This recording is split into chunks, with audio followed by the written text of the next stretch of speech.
Kayo ba guys, saan ba ang inyong first choice, probinsya or city na puntahan dito sa Canada? So, nasa first choice nyo na ba kayo?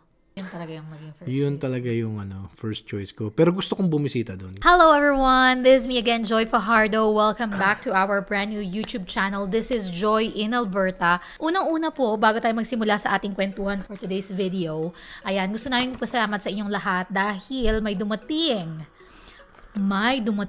na letter. Google AdSense. So, nagsimula po tayo ng ating bagong channel ng October 24. Ayan, tanda-tanda ako kasi birthday nung pamangking ko yan.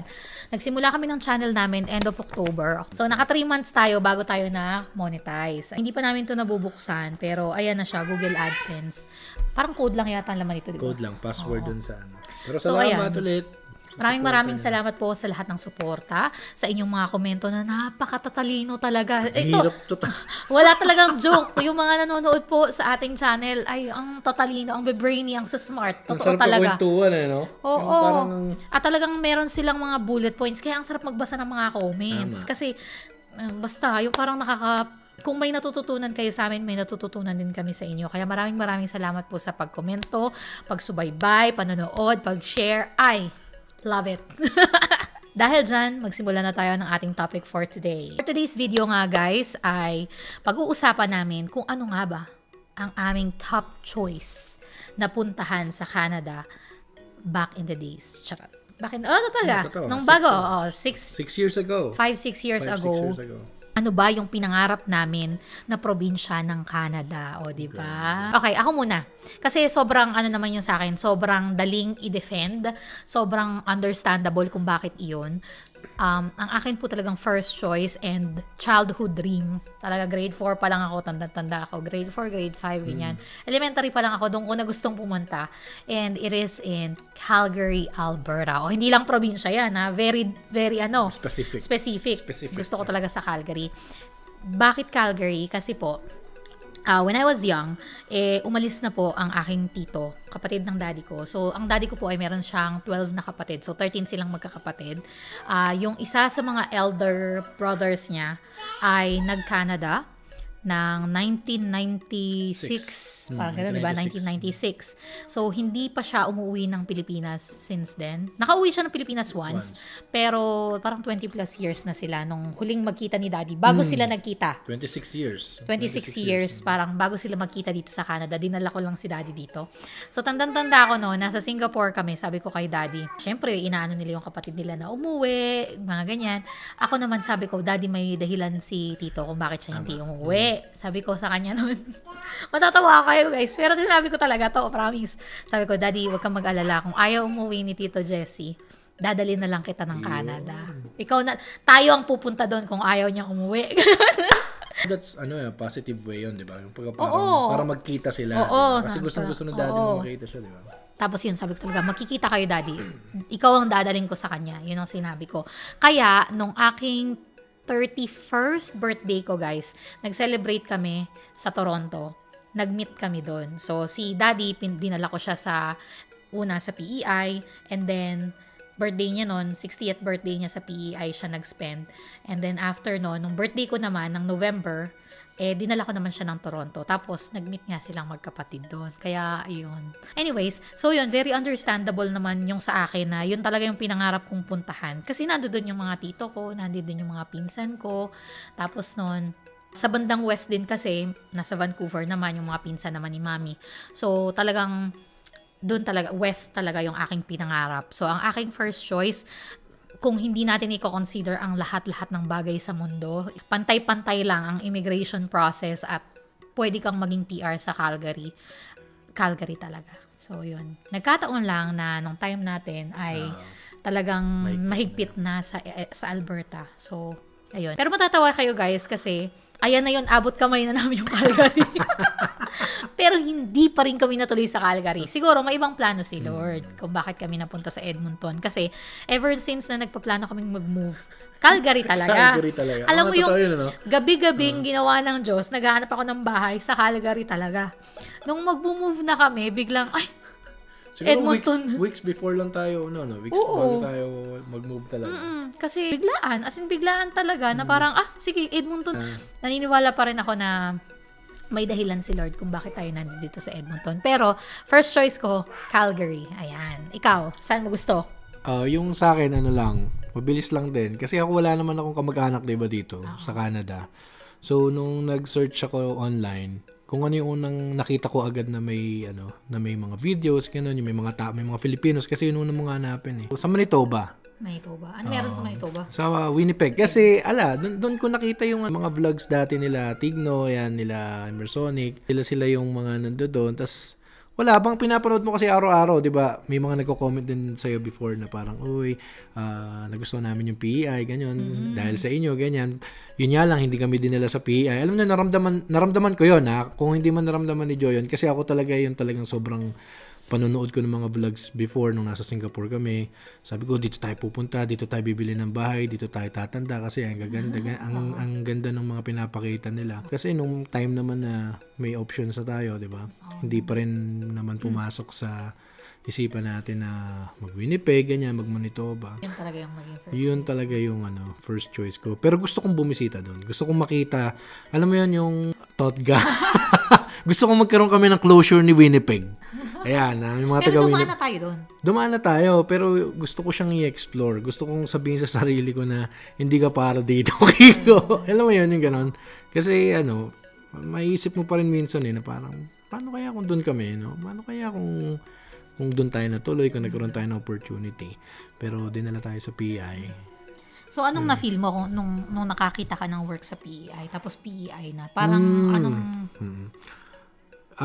to be honest, parang nabanggit ko na rin naman yata ito. Nalungkot ako, syempre. Nalungkot ako na, ikaw ba, hindi ba? Ako medyo nalungkot ako na kasi ang gusto ko talagang marating noon is Winnipeg, Manitoba. Tapos, natanggap ko na lang siya along the way na nagre-research ako kung saan talaga tayo mas makakapasok. Kasi ang goal naman natin is makapasok ng Canada, di ba? Siyempre, kailangan mo i-embrace yung reality, kailangan mo mahalin kung saan ka nagkaroon ng opportunity. Kaya nasa PEI kami. Ngayon, ang ginawa namin, nung papunta na kami ng PEI, sabi ko talaga kay Joy, di ba? Kasi nagbablog na si Joy, nasa Singapore pa lang to. Kung pa sinusuportahan pagbablog nito, ayaw ko talaga nagbablog to nung nasa Singapore to. Nakokornihan siya.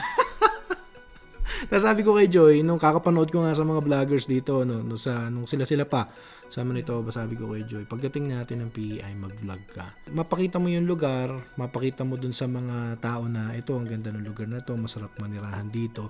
Ano ba, ganti ko ba? Ganti ng advantage mo. Kaya pinag-vlog ko si Joy kasi para i-share niya kung anong itsura ng PEI. Kasi wala nag-vlog dati sa PEI. Kaya sobrang happy din sa naging result ng vlog ni Joy kasi madami ring mga kagwaya ko na gusto sana na nasa Manitoba na napunta sa ibang probinsya. Meron din yatang meron naman. Yung mga nagme-message na PEI talaga yung gusto namin. I am Gold yung mong pangalan niya dati, pero ngayon hindi ko na alam pa ng user. Yung parang PEI talaga yung gusto namin, pero hindi kami doon nilagay ni Lord. Pero maraming salamat, at least nakilala namin yung PEI. And that's enough. Kung baga sa akin, gawin nyo lang din yung gagawin ko. Puntahan nyo yung PEI. Palayain nyo yung sarili nyo. Ako naman, nung papunta na tayo ng EI, maluwag naman sa loob ko na parang alam ko yung gusto ko at alam ko yung kaya ko. Yung parang gano'n. Gusto ko ng Calgary, pero alam kong ang kaya ko at ang kaya natin nung time na yon ay hindi Calgary talaga. Hindi talaga. So, hindi namin pagpipilitan. Kasi, yun ngang PEI na tumanggap sa amin, nahirapan pa kami. Yun pa kayang ipipilit namin yung Calgary na talaga namang sobrang hirap. Ganun. Pero ito ako may advice ako dun sa mga tao na naiisip nyo lumipat ng probinsya. Parang tayo, di ba? Mahal na natin yung island. Pero meron kasing, seryoso yun, yung parang bigyan nyo yung sarili nyo ng chance na makita yung gusto nyong probinsya. Yung pinangarap nyo dati. Like si Joy, sa totoo lang, diba? Kaya naman talaga ang pinili namin is Calgary kasi yun talaga yung gusto ni Joy.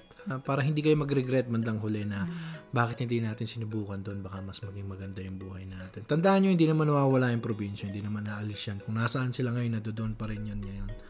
Diba? At nandoon pa rin yan, pagdating ng panahon, pwede nyo balikan. So, hindi namin kayo ini-encourage na lumipat. Wala kaming ini-encourage na kahit ano. Yun, maluwag nga sa puso't isipan ko na pupunta kami sa PI. Tapos sabi ko nga, mag-give back kami dun sa province. Kasi napakahirap naman talaga ng proseso. At dahil nga, sila yung nagmagandang loob na nagtanggap sa amin, ang utang na loob. Ayan. So, pero ako naman, hindi naman sinasabi ni PI na forever kang magstay, diba? So, para sa akin lang naman is, konting give back lang. Pero, nung time na yon talaga guys, hindi dumapo sa isipan namin, nalilipat kami. Sabi ko nga, lagi kong sinasabi to na, kung lilipat kami, bakit kami bibili ng bahay doon? Ba't pa namin pahihirapan yung sarili namin na bumili ng bahay, di ba? Pero hindi rin naman kami nagsisi na bumili kami ng bahay. Kasi nga, kumita naman siya, nagka-equity naman siya. Nakabili tayo ng bahay dito. At nakabili kami ng bahay dito. Pero, yun nga, yung sinasabi namin na hindi talaga namin pinlano na lilipat kami. Lahat yun, lagi yun. Sa mga kaibigan namin, hindi nila, talagang kami ay advocate na let's stay in PEI kasi we love PEI. We love PEI and we really love PEI. It's just so happen na nung nagka-baby nga, yun na. Doon na namin nalaman yung mga kulang. Kasi nung kami lang, okay lang. Hindi naman kami nagkakasakit masyado pa kasi nga bata pa naman kami. Tapos noon, okay kami. Ganun. Anyway, so ang aking first choice ay Calgary, Alberta. Awa ng Diyos. Nasa Alberta na kami. 2 hours away. 2.5 hours away from Calgary. So, abot kamay na natin ang ating pangarap. So far, Edmonton has been good to us. Ayan. Nakakuha kami ng family doctor and also masayang-masaya. Yun lang, seguean ko lang at ano ko yung sinabi ni Kiko kanina na if you love the province na napuntahan nyo ngayon, that's good, awesome. Blessing yun. Blessing talaga yun na nagustuhan nyo. Katulad namin na nagustuhan agad namin ng PEI. Sobrang laking blessing nun. Kasi ang hirap nung namumuhay ka sa isang lugar na hindi mo gusto. So, yun. Blessing na magustuhan mo yung province na yan. Pero if there comes a time na mag-wonder ka, kung kaya mo naman pang lumipat like us, we're still young. Give yourself a chance. Kasi binigyan tayo ng chance nung province na pinuntahan natin. Nagbalik naman tayo. After a while, siguro bigyan din natin ng chance yung sarili natin na magpunta dun sa lugar na talagang gusto natin. Maraming salamat sa pagsama niyo ulit sa video namin for today and we'll see you again on the next video. Kayo ba guys? Saan ba ang inyong first choice na probinsyang puntahan, probinsya or city na puntahan dito sa Canada? Or kahit hindi sa Canada, kung saan mang lugar yung first choice ninyo, saan ba yan? Kasi may nagko-comment na nasa Australia and they still want to come or they're considering to come here in Canada. So, kayo ba? Saan ang first choice nyo at nasaan kayo ngayon? So, nasa first choice nyo na ba kayo? Yan. Continue sa amin. Bye!